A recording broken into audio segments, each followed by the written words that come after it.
Welcome to the Pabst Mansion in Milwaukee, Wisconsin. We are going to get a quick little walkthrough of the mansion, and what'll be particularly cool is a Milwaukee tradition, the Christmas decorations. We were not allowed to take video inside the mansion, so I adhered to those regulations, but I did take plenty of photos, and there are certainly a lot of photos to be had on the internet as well.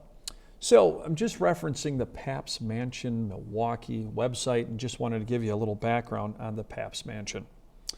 When Captain Frederick and Maria Pabst completed construction of their new family mansion in 1892, they could not have anticipated that it would survive and thrive into the 21st century and serve as an ongoing testament to their enduring impact on the Milwaukee region.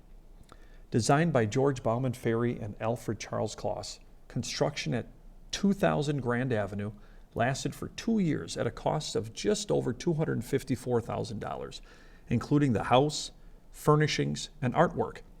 As leading figures in Milwaukee society, both Captain and Mrs. Pabst became consummate art collectors, filling their mansion with priceless treasures. And this is, of course, at the late 1800s, early 1900s, Pabst was easily considered the leader in the brewing industry.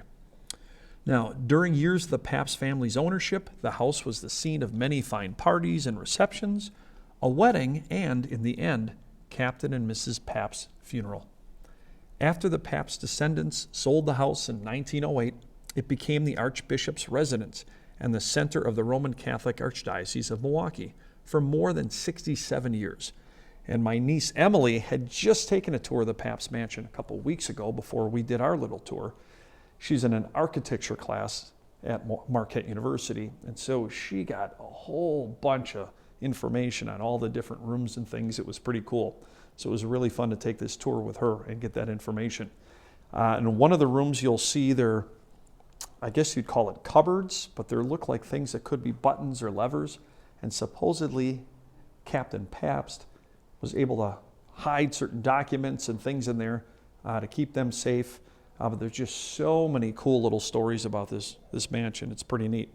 The other thing that they handed out was Captain Pabst's will. And I'm almost inclined at some point to do a video just reading what was in his will, because it was pretty cool. It's not real long, but very cool nonetheless.